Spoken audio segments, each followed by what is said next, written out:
We provide you the platform to turn your dreams into reality. Give wings to your aspirations with KR Mangalam University. Pandit Hariprasad Chaurasia को उनके शिष्यों ने उन्हें सम्मानित किया। शिष्यों ने उनके पांव पखारे और उनकी आरती उतारी।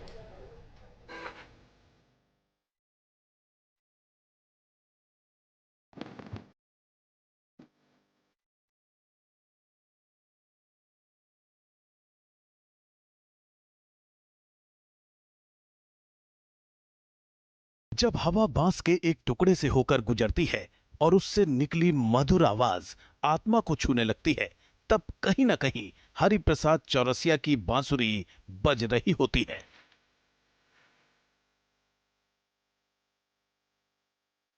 इसलिए तो गुरु पूर्णिमा के मौके पर ओडिशा की राजधानी भुवनेश्वर उस गुरु के चरणों में नतमस्तक हो गई, जिसने अपनी बांसुरी और संगीत के जरिए पूरी दुनिया को मधुर बना दिया। भुवनेश्वर के वृंदावन गुरुकुल में गुरु पूर्णिमा पर संगीत के महानायक और विश्व प्रसिद्ध बांसुरी वादक पंडित हरिप्रसाद चौरसिया शिष्यों के बीच थे। शिष्य भी कौन? कोई गुजरात से आया था, कोई असम से, कोई झारखंड से, कोई पश्चिम बंगाल से। सबकी आंखों में गुरु के प्रति आदर और मन में भक्ति। यही तो है भारत की गुरु शिष्य परंपरा की असली झलक। और गुरु पूर्णिमा जैसे कि अपने गुरु के प्रति कृतज्ञता व्यक्त करने का दिन है, तो आज वैसे ही मैं हालांकि यहाँ पे 2018 में पास आउट हो चुका हूँ, लेकिन फिर भी गुरु पूर्णिमा का दिन है तो मैं गुरु जी के आशीर्वाद लेने के लिए यहाँ पे आया हूँ। हर कोई गुरु को नमन कर रहा था। किसी ने पांव पखारे तो किसी ने आरती उतारी, कोई फूल चढ़ा रहा था तो कोई तिलक लगा रहा था। असम की मौसमी बरुआ भी उन्हीं में से एक थी, जो गुरु की पूजा के लिए 1500 किलोमीटर की दूरी तय कर दौड़ी चली आई।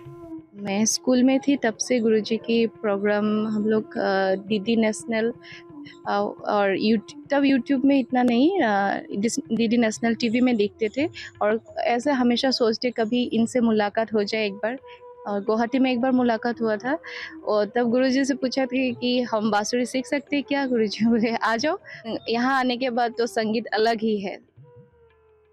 असम की मीनू तो पिछले 40 वर्षों से उनकी शिष्या हैं। मीनू याद करते हुए बताती हैं, उन्होंने रेडियो पर उनकी बांसुरी सुनकर ही उन्हें गुरु मान लिया था। तब टेलीग्राम का जमाना था और उसी टेलीग्राम ने उनकी जिंदगी में गुरु का सानिध्य दिला दिया। जैसे ऐसे मैं एक टेलीग्राम से जुड़ा हुआ हूँ। तो मेरी माँ पीएनटी में काम करते थे, एड्रेस लिया, एड्रेस लेकर उस एड्रेस में टेलीग्राम, तब तो टेलीग्राम की ज़माना था, ये तो फ़ोन स्मार्टफोन नहीं थे ये, तो टेलीग्राम भेजा। तब गुरुजी टेलीग्राम मिलते ही गुरुजी झट से आंसर दिया, हाँ टाइम हो जाए तो तुम आ जाना, ऐसे बोला। शिष्यों के गुरु के प्रति इस समर्पण और निष्ठा को देखकर पंडित हरिप्रसाद चौरसिया भी अभिभूत थे। उन्होंने खुद को भाग्यशाली बताया। तो मैं भाग्यशाली हूँ, मैं इस धरती पे जन्म लिया, उसके बाद में ऐसे लोगों से मुलाकात हुई, आशीर्वाद मिला, संगीत की तरफ रुचि बढ़ गई। और वैसे तो पहलवान फैमिली का बच्चा हूँ, पहलवानी किया था, लेकिन मेरे का बहुत गलती किया है। अब जब हम संगीत के क्षेत्र में आए हैं तो भगवान का साक्षात दर्शन होता है। गुरु पूर्णिमा के मौके पर पंडित जी ने अपने गुरुओं को भी याद किया, चाहे वो बचपन के गुरु पंडित राजाराम हो या फिर मैहर घराने की महान सुर बहार वादिका अन्नपूर्णा देवी। पंडित जी ने उस किस्से को भी सुनाया जब उन्होंने अन्नपूर्णा देवी से संगीत की शिक्षा लेने का फैसला किया था। लोगों ने कहा कि वे तो फ्लूट बजाता, वो तो फ्लूट नहीं बजाती, सुर बहार बजाते, आप क्या सीखें?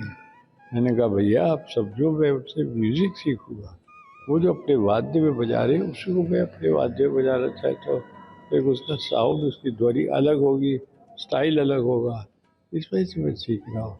कुछ लोग कुछ भी समझते हैं आजकल, लेकिन उनका आशीर्वाद अभी भी है, हमेशा रहेगा। उनके पूरे परिवार का आशीर्वाद मेरे ऊपर रहेगा। गुरु पूर्णिमा केवल एक दिन नहीं, एक परंपरा है जो हमें हमारी जड़ों से जोड़ती है। और पंडित हरिप्रसाद चौरसिया जैसे गुरु तो इस परंपरा के जीवंत स्तंभ हैं, जिनके जीवन से संगीत ही नहीं संस्कार भी मिलते हैं। Team news nation. जहां भक्ति है हर शब्द में, कथाओं में छुपे हैं दिव्य रहस्य और ज्योतिष देता है जीवन को दिशा। धर्म से जुड़ी हर बातों को जानने के लिए हमारे चैनल स्तुति को सब्सक्राइब करें। चैनल पर जाने के लिए इस लिंक पर क्लिक करें।